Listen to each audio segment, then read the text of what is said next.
Hello, shalom, salam, and hola. Welcome to the Hot Jewish Podcast. I'm Michael, aka Hot Jewish Energy. You can find me on Instagram, TikTok, and Twitter at Hot Jewish Energy, at Hot Jewish Podcast, at Michael T. Valdes with an S at the end, and at Hot Jewish Short King.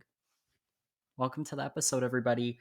I finished Jewish matchmaking last night. It was a little anticlimactic at the end. I didn't really love that they brought new people in like in the second to last episode. It didn't make sense. I wanted to see like an arc, but I mean, it is what it is. I I might submit.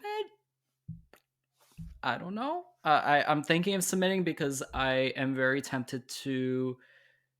Is this the right way of saying it? To have a shidduch. So I'm really tempted. I'm done with the dating apps. I'm tempted to go Shomer Nagia as well if I'm going to do shidduch, or if I'm not, I just want to go Shomer Nagia until until you're exclusive. Like I think Shomer Nagia would, for me as someone who's not Orthodox, would be no kissing and no sexual stuff, like a hug, hand holding. Okay, that's innocent, but Shomer Negion sex stuff. Like I would not do that. I would wait until we are exclusive or until there is some potential, then you'll get a kiss. So I think it could be a good opportunity for me. I might meet the person of my dreams, whether it's a man or a woman. I don't care as long as the person is a good person. And yeah, I'm gonna stop talking about myself because this episode is going to be so much fun. I say that every episode, but this one, because this is such a cool person. We're friends now. She's just really, really great. Her name is Danielle Brody. You guys might know her as Jews and Doodles and Danielle and Doodles on Instagram or whatever. I know she's on Instagram, but if she's on other social media platforms as well, I know her from Instagram, but she's just so cool and she's a lot of fun. She's really sweet. And I think this episode is going to be a little bit more lighthearted. I think her content is definitely not as very much like very serious, dark. It's very much lighthearted, easily digestible, and I'm really excited to have her on today. This is the episode of the Hot Jewish Podcast with special guest Danielle Brody, Jews and Doodles. Hi, everyone. Welcome back. I'm here with Danielle Brody, Jews and Doodles. Hi, Hey, welcome. hi. Thank you so much for having me. Absolutely. I'm happy to have you here. And you're one of the very few people that I've had on that I actually have spoken to privately. We're getting lunch next We're week. getting Like lunch. We're gonna I meet in for person for the first time, which is very exciting. Yeah, and it's been very nice. And you're I was telling them before you came on, you're just I love the energy that you bring. It's very much very calming, very articulate, very much like no drama, nothing crazy, just like a really wholesome person. Aw, thank you. That's so nice. I mean, the cartoons represent one side of me. Maybe in other instances, it's not exactly like that. But I think that the cartoons are a fun way to express myself, and there's something about the medium that kind of forces me to kind of stay focused on a storyline. I mean, I used to do stand-up comedy, so it's almost like telling a joke, but you have to kind of keep it concise, and I've been doing it now for like a little over 3 years. So I've learned a lot. My style has changed, and I know you said that I'm wholesome, which I like. I like to use the word earnest, but I like both, and I have a background in journalism too, which I think kind of gives me that like earnest touch. Just trying to like deliver a message in a clear way. But you haven't you said we've spoken on the phone, and I've showed you some of my products and cartoons, and you've inspired me to give the cartoons a hotter touch. So some of them might be getting a little bit less wholesome, which I think is a fun direction to go in. You know what? Being hot is wholesome too. Don't Yes. don't downgrade being hot, and it can be tasteful. Tastefully There's a hot. tastefully hot. There's a difference between being nasty and being very wholesome hot, like very like tasteful. So Tasteful. we're gonna get into a little sneak peek of what me and Danielle have coming in the future, but Yeah. I want to start off with where you grew up. You grew up in Westchester, which is obviously, for those of you that don't know, Westchester, New York is a very, very Jewish area, probably the most Jewish outside of New York City, Long Island probably being like second or third of Mm. Jewishness. But what was it like growing up in Westchester? What was your family like? What was it like growing up? Yeah, it was very Jewish. I don't think I realized until I got to college, which sounds silly, that there was any other type of Jew besides like Ashkenazi. Um, but I was exposed to a lot of different types of Jewishness, which I'll get to. But yeah, I grew up in Westchester. I have two younger sisters. We always had a dog. I don't know. I'm going into a lot of detail. And we're a really close family. My dad's first cousin put it really well. He said that our family, I had a chaotic upbringing or like controlled chaos or something, or casual. I think he called it a casual upbringing. Like my parents were in some ways just like very relaxed. Like I said to my sisters once, like, did we ever have a bedtime? And she's like, I don't think so. Like I think I decided my bedtime. Like my parents was just very much like go with the flow. They were really fun. Like they were always my dad had a business running events for other bit like corporate events. So a lot of like it was kind of like a business networking breakfast is mostly what he did, but he kind of did other types of events. My mom would help him. They worked in my house, so that was sort of weird in my neighborhood in Westchester. Most people's parents commuted to the city every day, and mine didn't. My dad worked in like on the first floor of our house, and he had for some years he had people like working in the house too. So just it's kind of hard to explain, but like everything in my house, it was just like there weren't like boundaries between work and family and like adult events and kids events or like corporate events and family events. Like everything was kind of mixed. Like my dad's coworkers babysat me and people that he met at events like became his friends and would like come to our house. And so it was just a very like fun home to grow up in, and very dynamic. It did make us a little bit different than other people in my neighborhood, I felt, because, like I said, most people's parents just, it was more like structure, like parent woke up, went to the city, came home. Like the parents weren't really home a lot during the day. Like a lot of my friends had nannies, but my parents were like very accessible to me.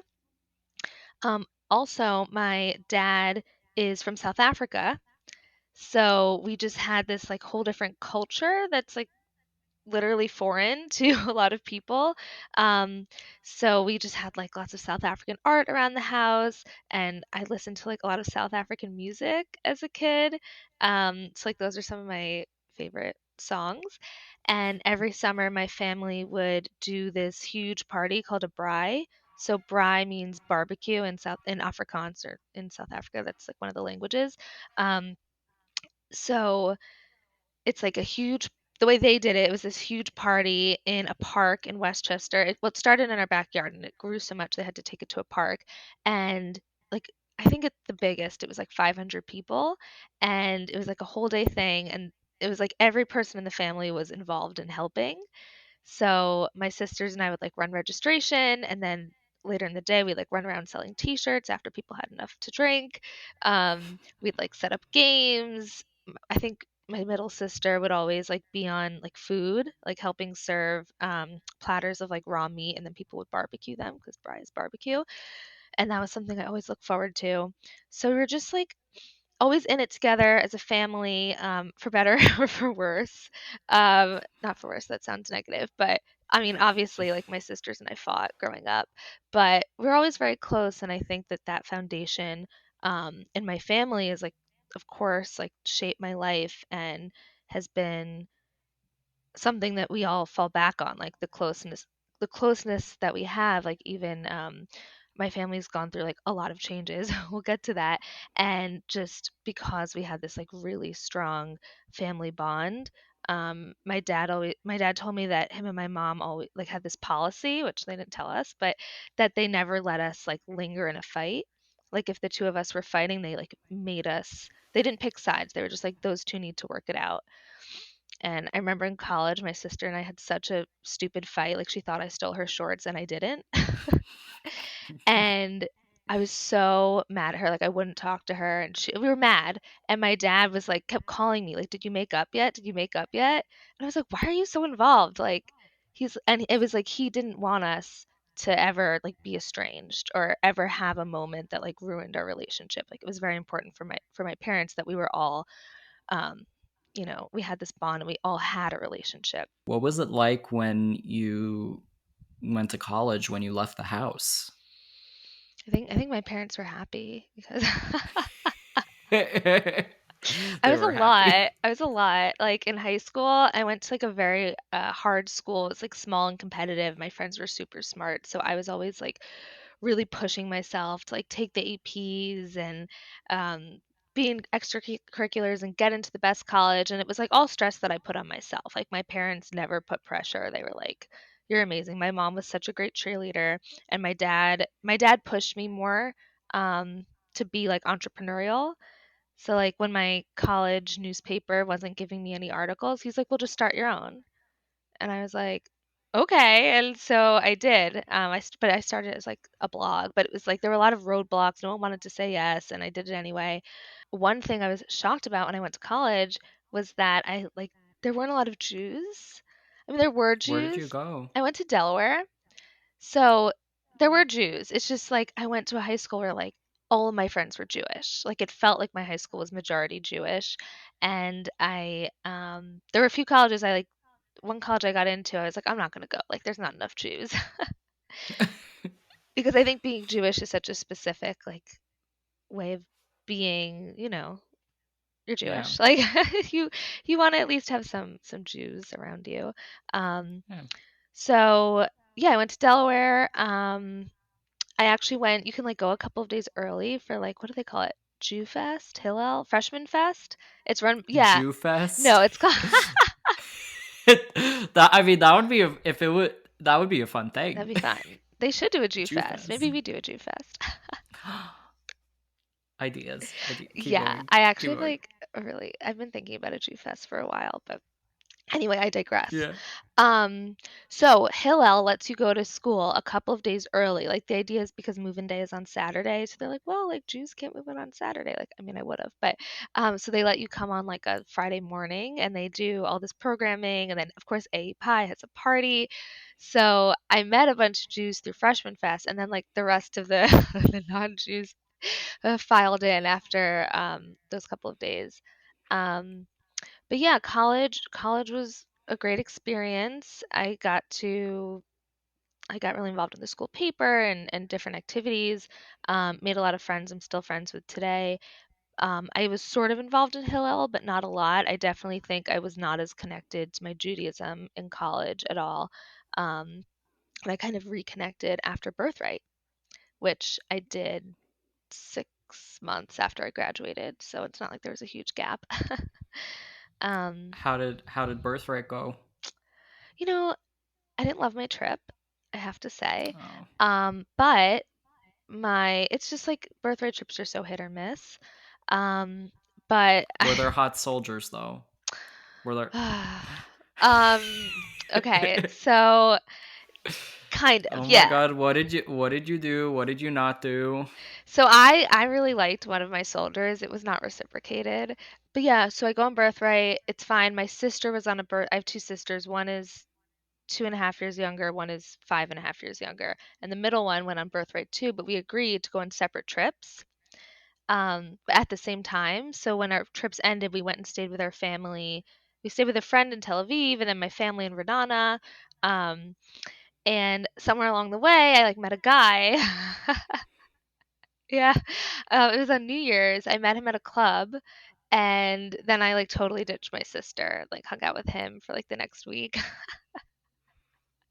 Was he cute? So cute, so sweet. He was amazing. And then I left. I like extended my trip too. I was staying with my family. My sister left. I think I stayed like another week. So I was with him for like 2 weeks. I was like, okay, I'm gonna stay and like move my stuff into his apartment. Oh my god. And I think he had a roommate. I don't think the roommate was happy about that. And then I like left the key in the door and took a nap so his like roommate couldn't get into the apartment. It was an accident. I felt really bad. Um, so yeah, I like kind of fell in love and then I had to go home and I started like an actual job because it's between graduation and yeah, it was a few months after graduation. I started a job and him and I like were kind of long distance for like almost a year, which is sort of crazy because he lived in Israel. So I'm like, birth rate wasn't great, but then I fell in love, which was great. Do you still talk to him? No, the last time we talked was 2020. You know, and During remember, lockdown? hmm?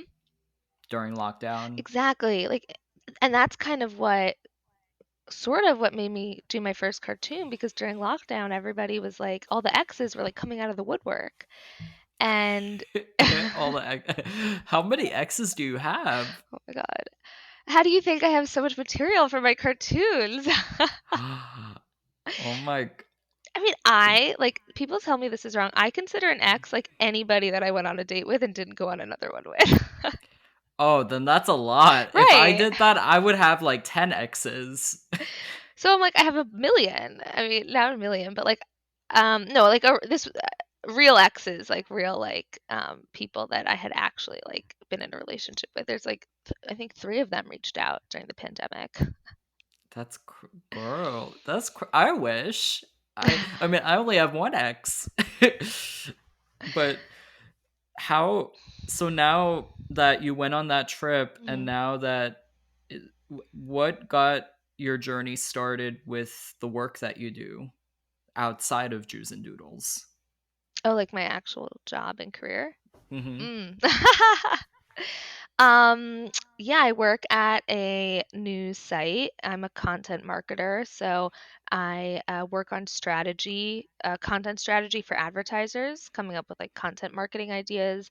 So we'll like, for example, like a tech company will say, like, we have this new laptop and we want millennials to like want it. And then we come up with like a video or an article series and we pitch that idea. And then if they buy the idea, I'm responsible for getting it produced. So writing an article or overseeing a video shoot and scripting and all of that, finding talent to be in the video.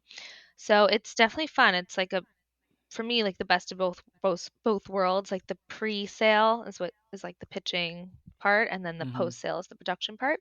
So I really like that. I had a job where I was only doing the production part and I kind of missed doing both. Um, so That's big. So yeah. you're working I'm assuming with pretty big companies. Yeah. Can you Sometimes like tell us the companies that you've worked with in the past or that's um a NDA type of thing? no, I don't think so. Um I so my I guess my most exciting I did a TikTok series for Lenovo. So Oh that wow. was fun. I mean, you have to be like with any brand, and you have to be careful about like how you position the laptop in the videos. You really have to like keep your eyes on that, just because of branding. And then I did a video shoot with Enterprise, and we got to shoot it at City Field. Um, but it was like the worst timing for me personally because it was last April. Like I had to go on the shoot literally. I think Passover was on a Saturday, or and Uh like the shoot was like when Tuesday to Thursday. It was so so it was stressful. exhausting. It was so because I was like working a full day of the shoot and then I would get back to the hotel and I was like, oh my God, I have like questions about the Haggadah. I have orders coming in. Like, how am I going to fulfill them? Mhm. So it was, I think I was sending them to my dad and he was fulfilling them for me. So your dad is he's so now kind of going into how he kind of brought that entrepreneurial mindset in you and then now he's helping you run your business that you have on the side of your main job. I'm assuming he's a very big inspiration for you. Yeah. It's funny because growing up, I was always helping him with his Mhm. business. And I mentioned the Bri. I would help at his events after college. he was doing like smaller scale events for startups, and I would go to them and do registration and help set up and all of that. So everything I've just been involved with his business like since I was like a kid. Like I remember I Hmm. was like my parents would bring us to conferences as children. I would do registration at like 6 years old. Um, so it's just kind of nice that now when I'm doing things and he's helping. So he's the one that gave me the idea for the Haggadah.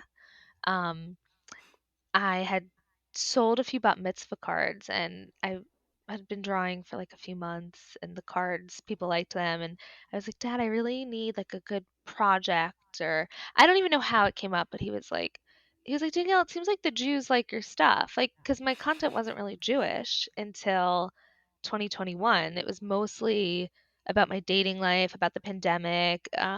It was 2020, so it was like an election year, so it was like a little bit about like the presidential election, and not that I do that much politics anymore, but it was like, I mean, come on, like Trump and Biden, like there was so much there I could draw.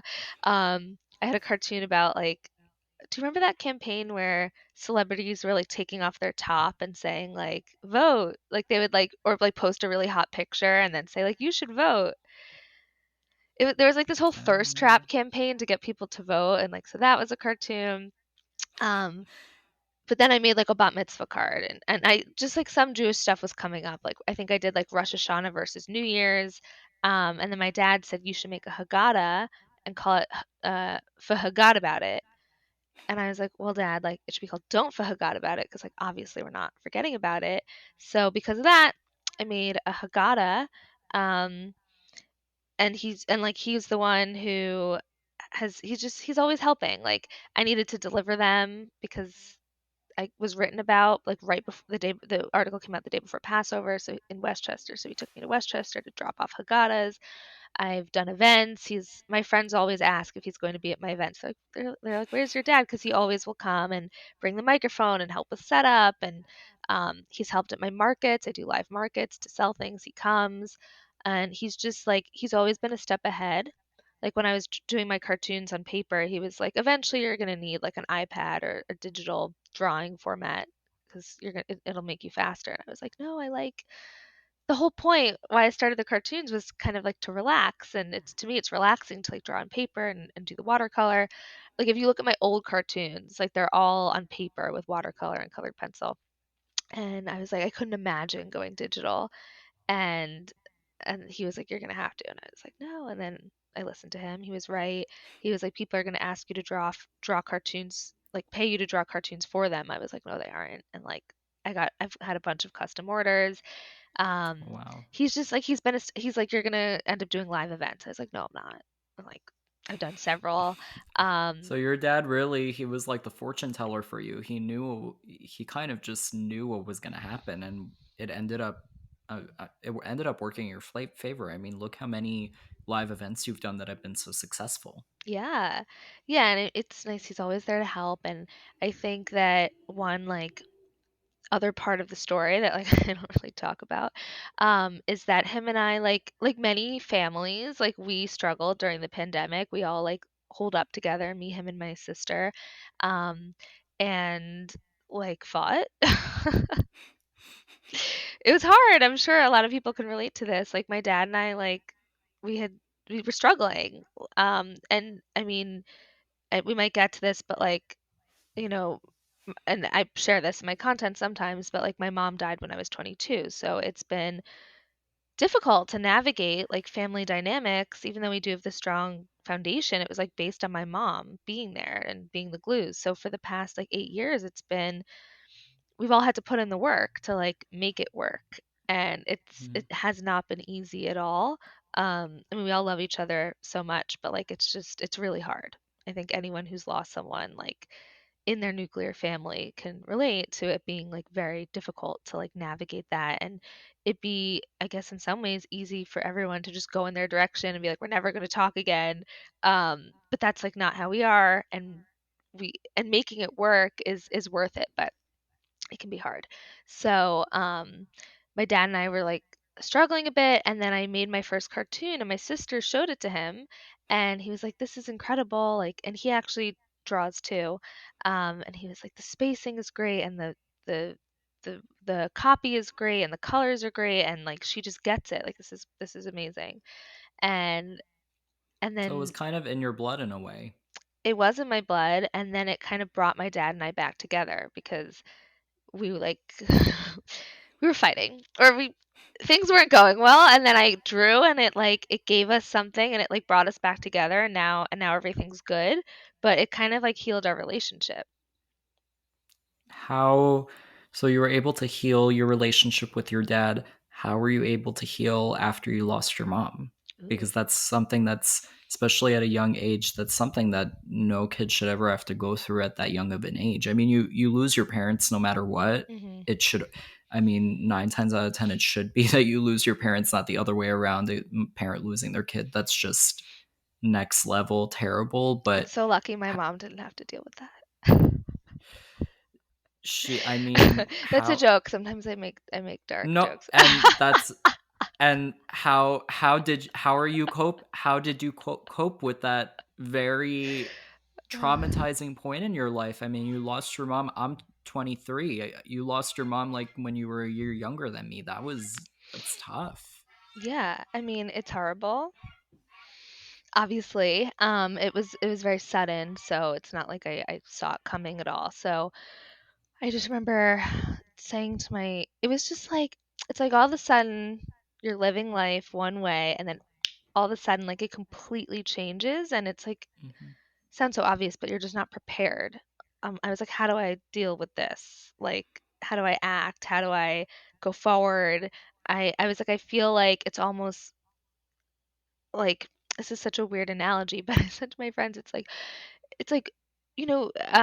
with like puberty, like everything happens like little by little, and like people tell you what to expect and how to handle it and this and that. And I was like, I feel like it was like this, like puberty is like a big life change, but it's very gradual. I was like, I feel like I had this big life change, but like no one told me how to manage it. I haven't been prepared, and I don't know what to do, and I don't know what to expect. And I just sort of like, in some ways, I'm a little bit like, I don't want to say type A, but I'm just like, I can be very focused on like a goal. So to me, after my mom died, I was like, okay, I'm going to treat this like it's an illness and like take care of it.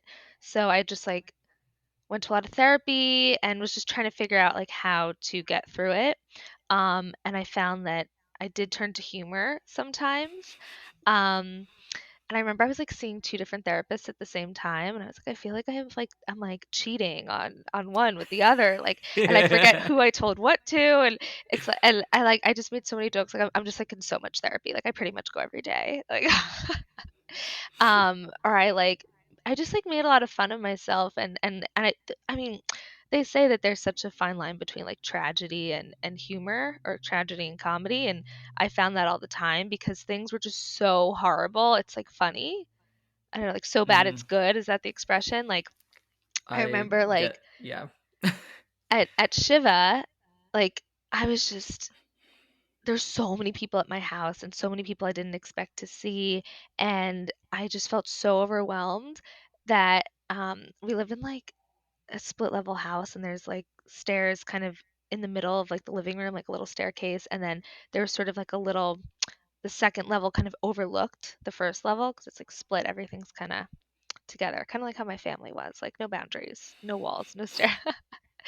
Well, there were walls, but anyway, so and we did have boundaries, but I don't want to exaggerate, but anyway, we so I'm like, I'm in Shiva, and then I'm kind of in the middle of the living room, and I just like fainted during Shiva, and it made this like loud thud, like even my friends downstairs, they were like, what was that? And then my dad like tried to carry me up the stairs, but I think I was like the fattest I'd been, like, or the heaviest I've been, college, Shiva, whatever, like, and he hadn't like carried me since I was like a child. So I think he thought he could just like lift me, but he couldn't. So now like 100 people are watching my dad like try to carry me up the stairs.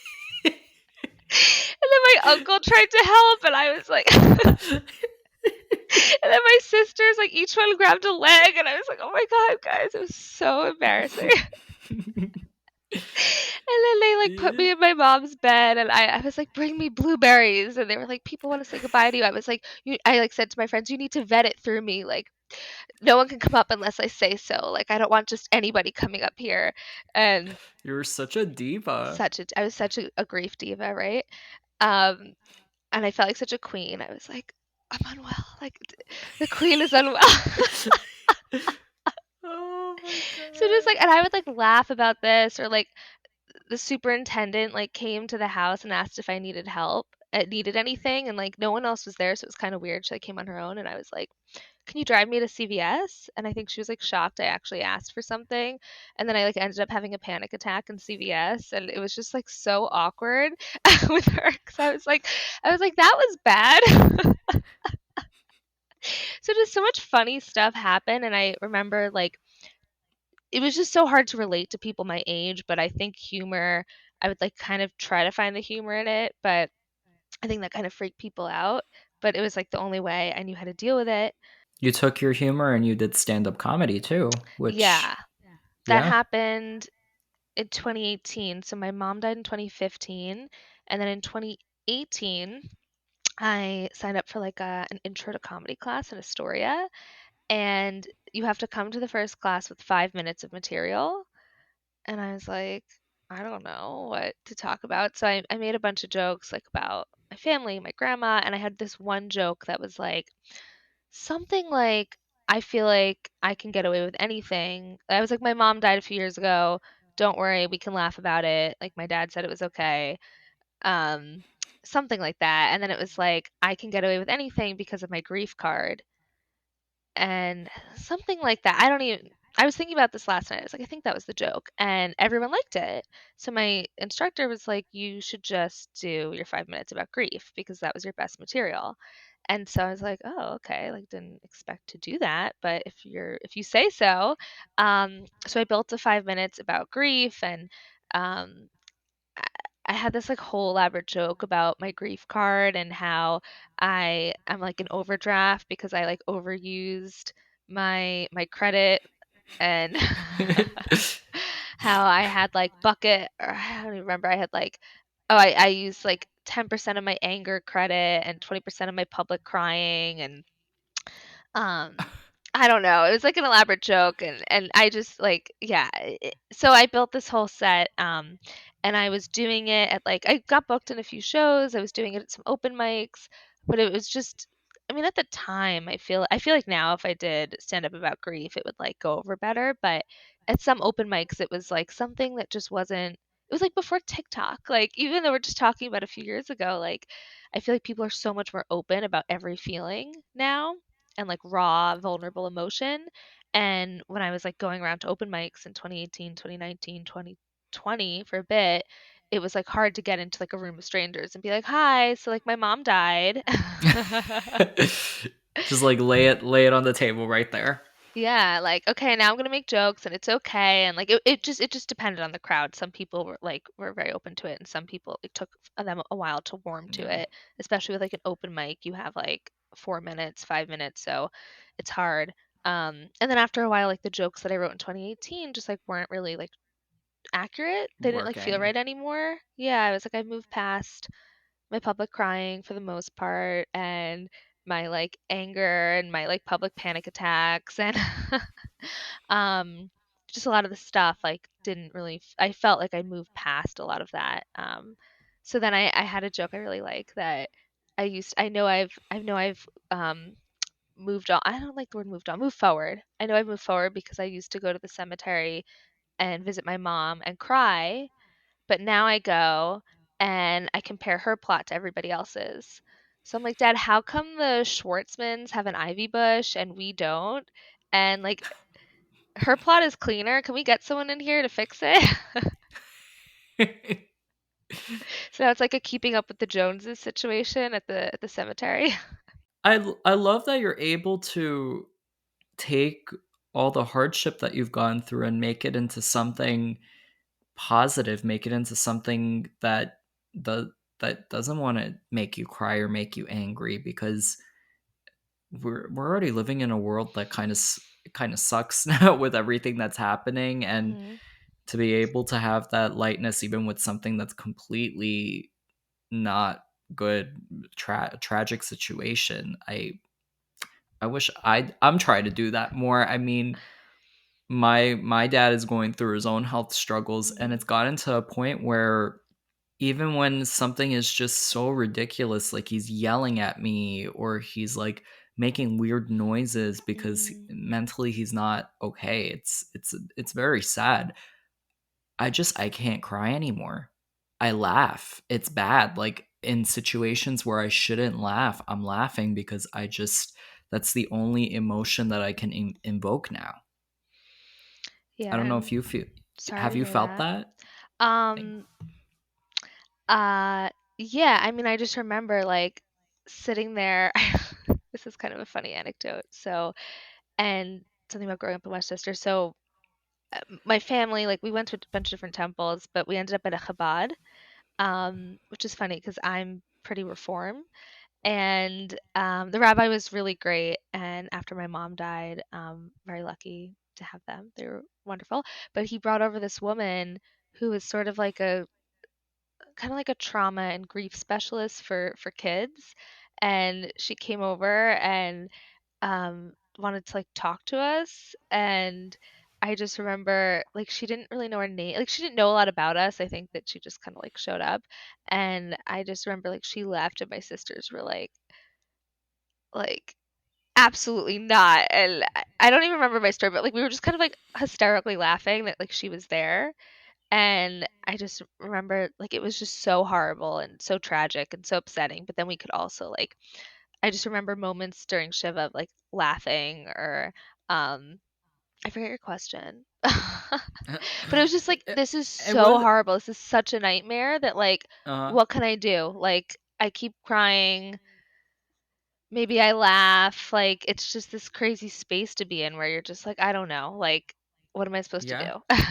No, it wasn't even a question. I was just trying to see if you could Yeah. relate on that with like laughing at something that's just it's so serious or it's like a lot of people who haven't gone through grief, they do Mhm. that. You can't be upset all the time. It's just it's not healthy. I agree, and I think if you have an understanding of, like, the heaviness of something, then you have the right to make light of it. Like, with my family, like, I feel the void of my mom not being here all the time. And I mean, it's gotten better, but and there I have good days and I have bad days, and usually the weeks leading up to the yard site or the anniversary of her death are like just I It's always like tough. feel like shit. Honestly, I'm just like, why do I feel like shit? And I'm like, oh, because my body, I don't know, I feel like my body feels like it's that time where this like terrible thing happened to me. It's just like almost physical.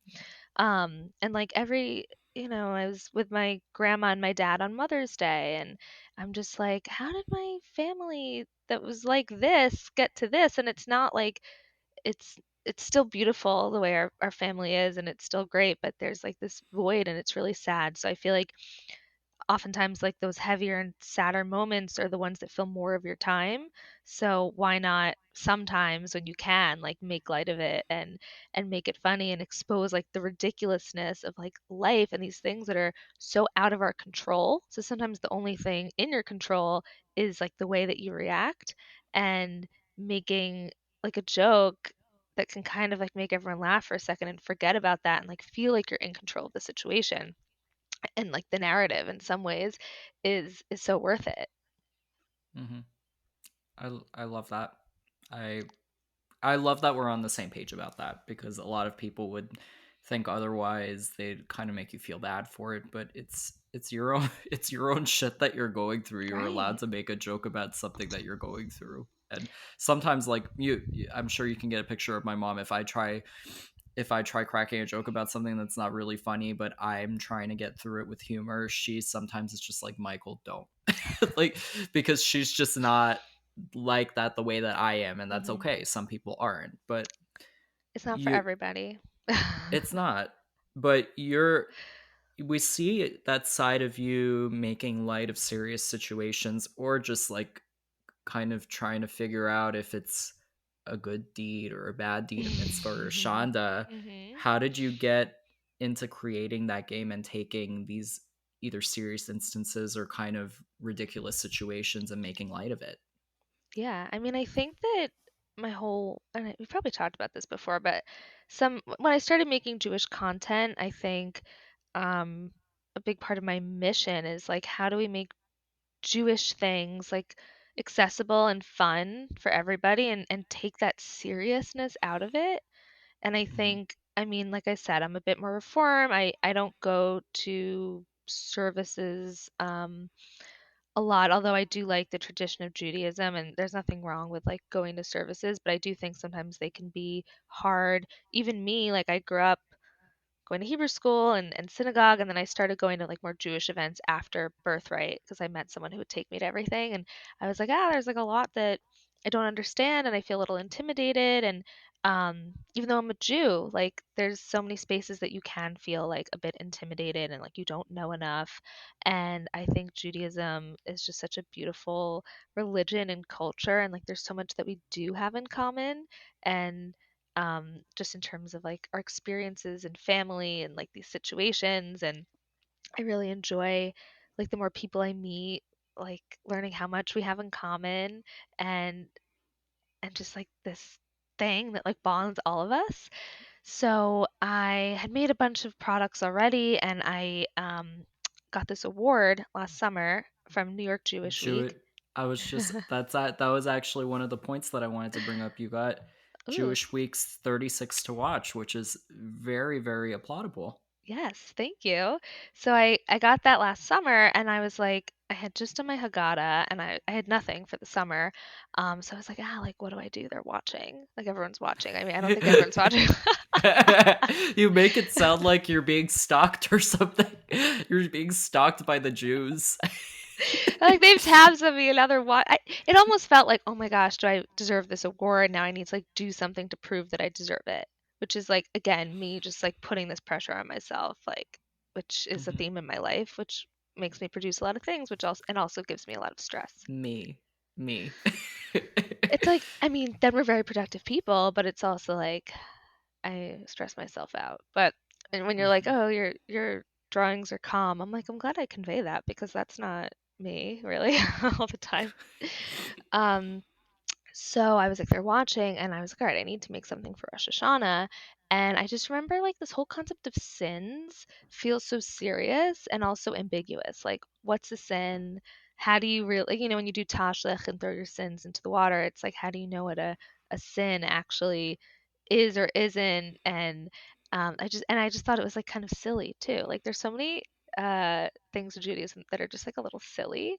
Um, and, like, if you really think about it, I'm like throwing a sit into the water. It's like a silly I saw this tweet that was like, "We're so cute. We kiss our Torah, we kiss our mezuzah, and, like, we like, touch the challah, and, like, we're just so cute." I'm like, "Yeah."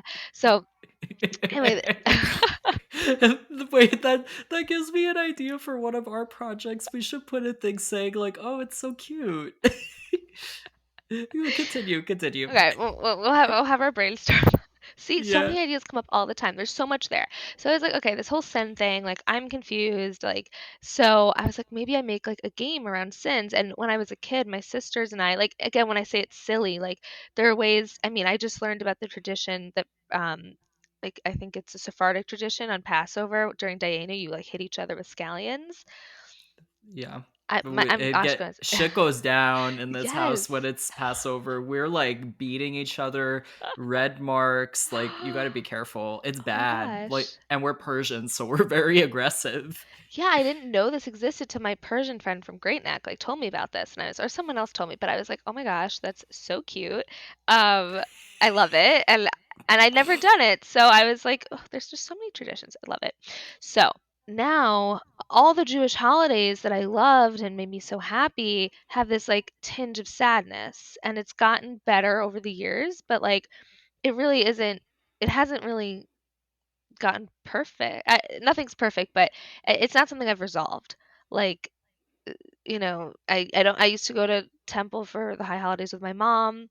Now, like my sisters and my dad, we all live in different cities, and even after my mom died and I was living in Westchester, like I went to Chabad, so it's men and women are separate. So like my dad, I was like, well, you can come with me to Chabad, but then we're not even sitting together. So it's been hard to like figure out my traditions after my mom died because everything was so tied to her, which is another kind of reason subconsciously I think I've decided to create.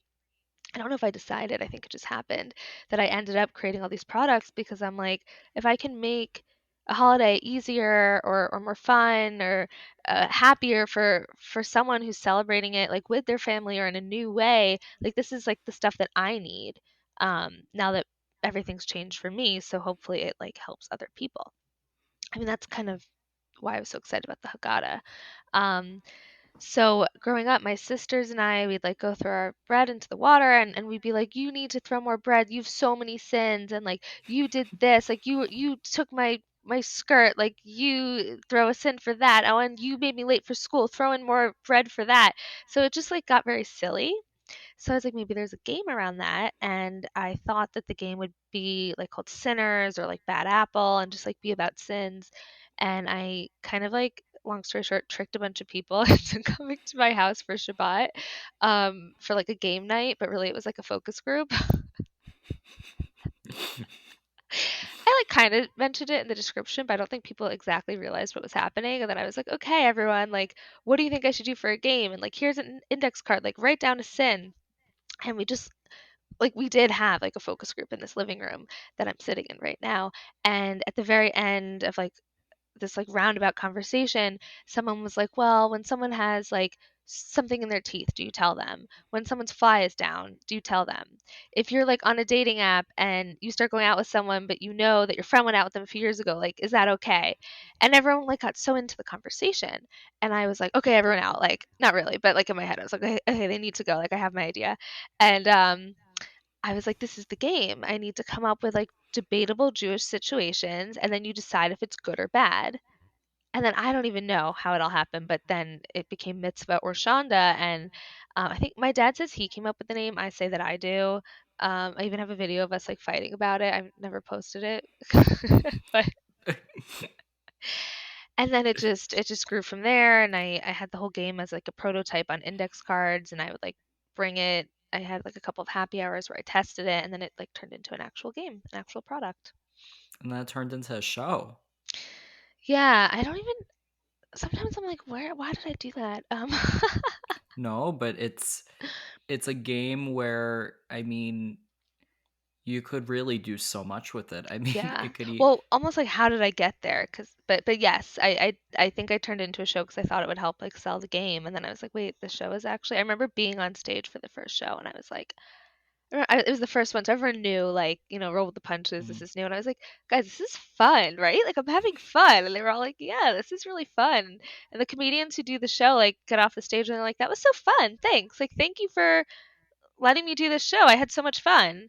And I don't think that's something that like happens a lot at shows. Like everything's entertaining, Yeah. like a comedy show or with this show, people are like, that was interesting, that was fun.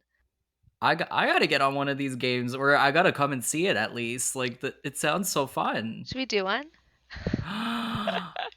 Oh my god, Is that okay? yes, It's on the list of questions. yeah. I have Can the we game do like here. an? Can we do an abridged version? I'm just gonna read you one card. Oh, perfect. Yeah, yeah. Yay. Okay, let's do Also, this. like, yeah, this is the game. I've like brought this to so many events and shows that the box is kind of falling apart.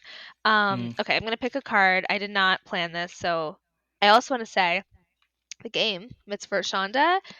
So many of the situations in the game are like literally based on my family, which is really sweet for me because like I said, I had this like very fun, chaotic, like hilarious upbringing with my family, so many stories, and to like be able to incorporate it into something that like people enjoy and get a taste of like who I am and my family like feels so good.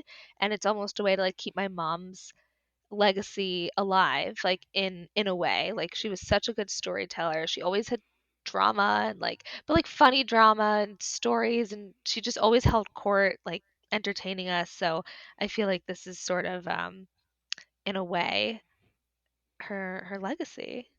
mhm. So it's really nice to like share that with people. And when I do the show, I'll like read a card, and sometimes I'm like, this literally happened to my family, and or, like my sister did this, or like I have one about like you know,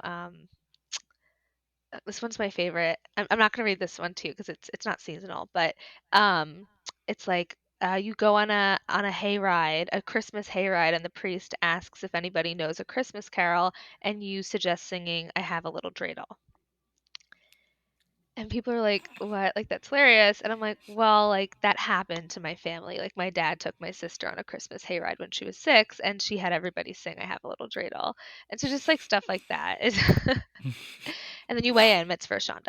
So I picked one for you randomly. Yes. Okay, it's your first summer at sleepaway camp. You don't love the activities, so you set up a meeting with the director to give her your feedback. You don't personally like the activities, or you and a group of people don't like it? Just you. It's not even a mitzvah or shanda. That's just being pretentious. That's like, I mean, at least get a group of people to go with you, get people to agree with you. Then it would be a mitzvah. I mean, if That's such a you're, good take. that's just pretentious. You're like, oh, I don't like the activities at the Jewish summer day camp. I'm gonna go to the Sleepaway counselor and camp. change the Sleepaway sleepaway camp. camp. I Oh, mean, I kind of think it's a mitzvah because I would so do this. I mean, I Or maybe think I'd call my mom to do it. that's even worse. That's even worse. But Well, maybe we would have been friends at sleepaway camp then. I mean, if you had good ideas, if you shared them with me, if you Yeah. said, "Oh, I have great ideas to change the activities," and you would have told me, if there were good ideas, I would have been totally in. The only sleepaway camp I ever went to, oh my gosh, it was called Seneca Lake. Absolutely Is terrible that the camp. theatery one? No, that's No, French Woods. That's French that's Woods. French Woods. Yeah. That's like the 20K bougie one that no one Oh, can afford. But well. this it was called Camp Seneca Lake. It was a basketball camp for a week. My mom and her childhood friend, who she's still friends to this day with, she was putting her son in this camp, and my mom's friend was like, "Oh, it's a good idea. You should put Michael in this camp." And I was overweight at the time, so she was like, "Oh, he might lose some weight." So Oh. she yeah, so she put me in this camp.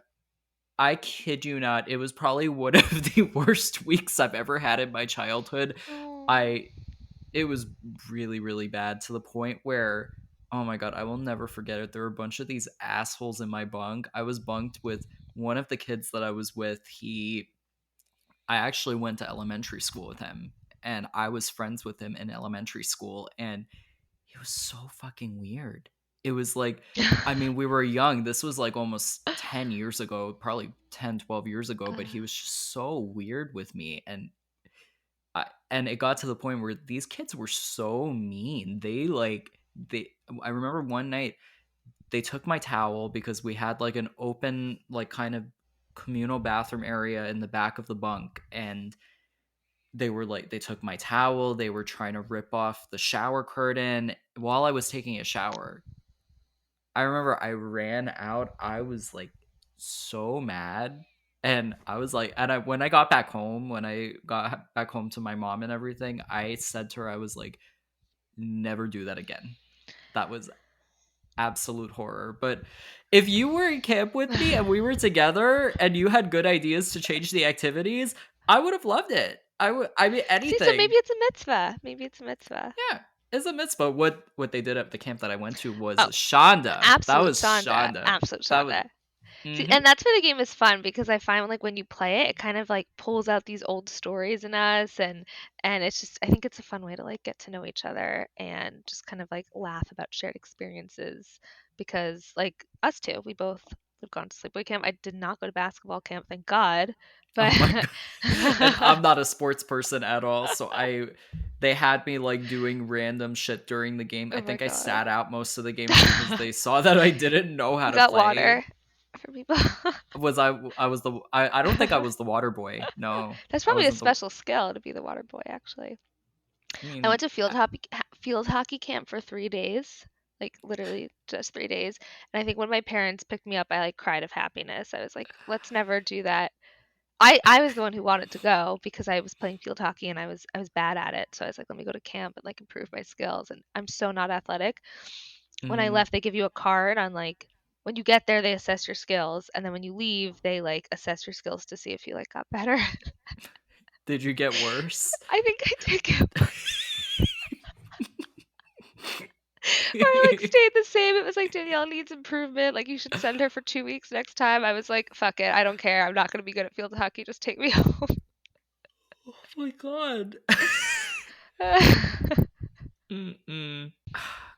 Let's just tell them what we have planned. Let's just Okay. tell all the people watching and listening what's coming in the future because y'all aren't seeing this until September, so you're gonna get the announcement Oh my probably gosh. I hope in I about hope a month. it's done by then. Can I show them like what started it? I have Yeah. a prop. Mm-hmm. Okay, so I was telling Michael about my products, and not all of them have been smash hits. Is that what I say? Telling my friends this last night, actually. I'll make a product that I feel like is for everybody. And Mm-hmm. sometimes we need to narrow it down. So this is an example. It's my Hanukkah book called Hanukkah in Your Hands. And the issue is that I think that I was making the book for people my own age, like a guide to Hanukkah. Like who doesn't Mm-hmm. need that? And it has the story of Hanukkah and it has recipes and it has ideas for every night. But I think a lot of people thought it was for kids. And if it was for kids, I would have like done it a little bit differently. And if it was Mm-hmm. like just straight up for adults, I could have done it like made it even like more hot. So I showed Michael this book and I think that your reaction was like, it's so cute. Like it has like such good content inside, but like it needs to be more premium. It needs to be more like Gen Z. Is that the Mm-hmm. word that you used? You're like, I want it to like appeal to Gen Z. And I was like, honestly, me Yeah. too.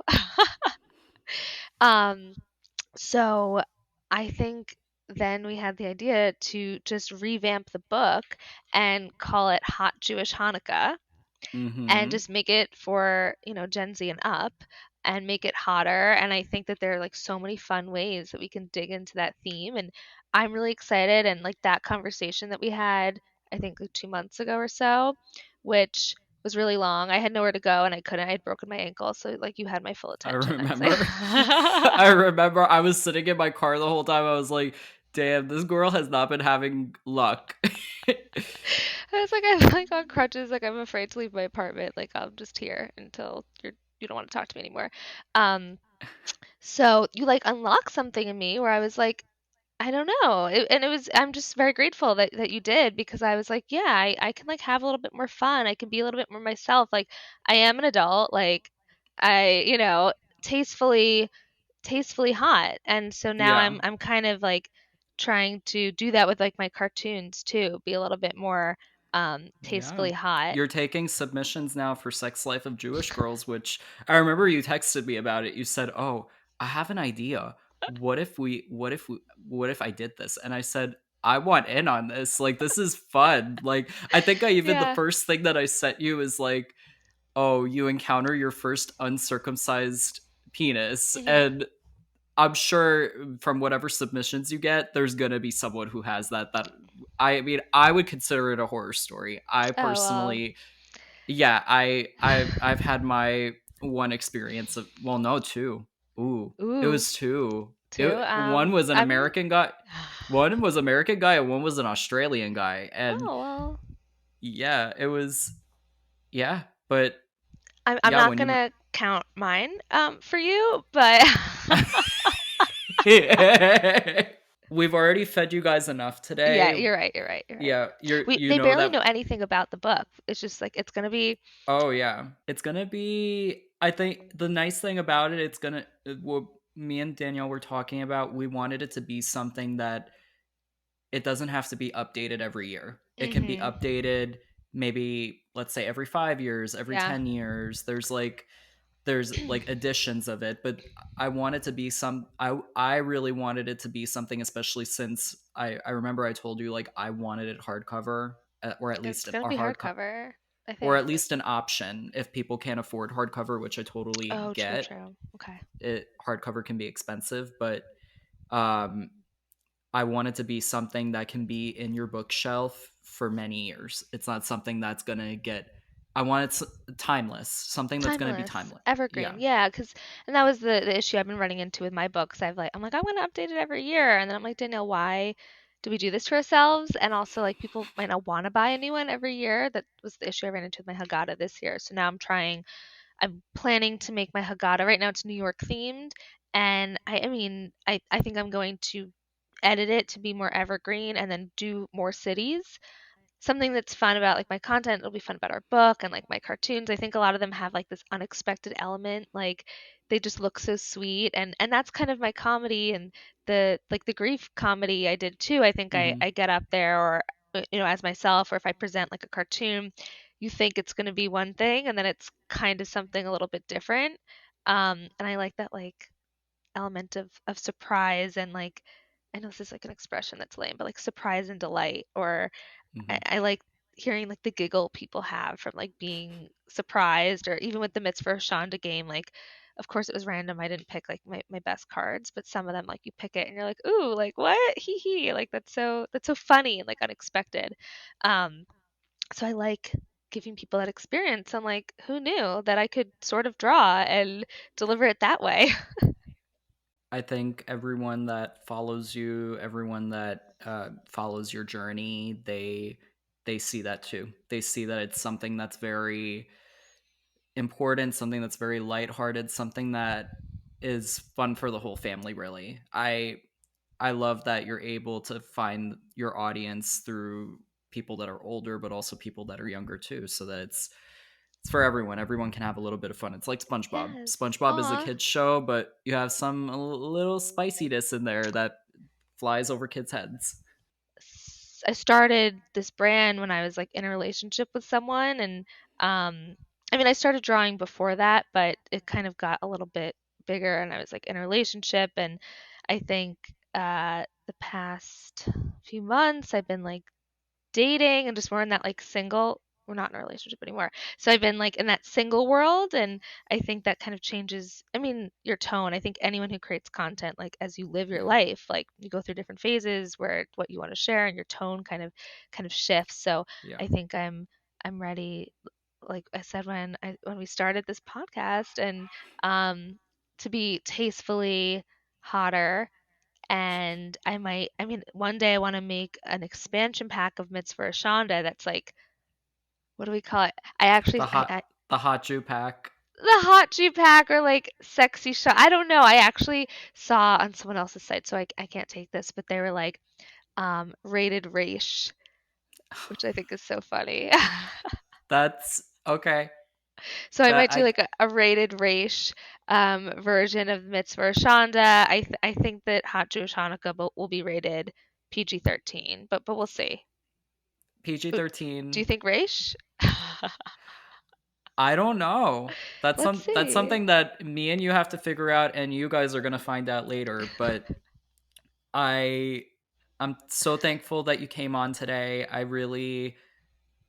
love that we're gonna get to do work together. You're my first like kind of collab, like official like heart like IRL like product collab. I haven't done Yeah. anything with anyone, so it's gonna be a lot of fun. Well, you're my first I'm podcast, so we're giving each other so many firsts. oh yay! I podcast virginity is gone. Product virginity is gone. Well, I made merch, but like collab product virginity is gone. But You're gonna be in print.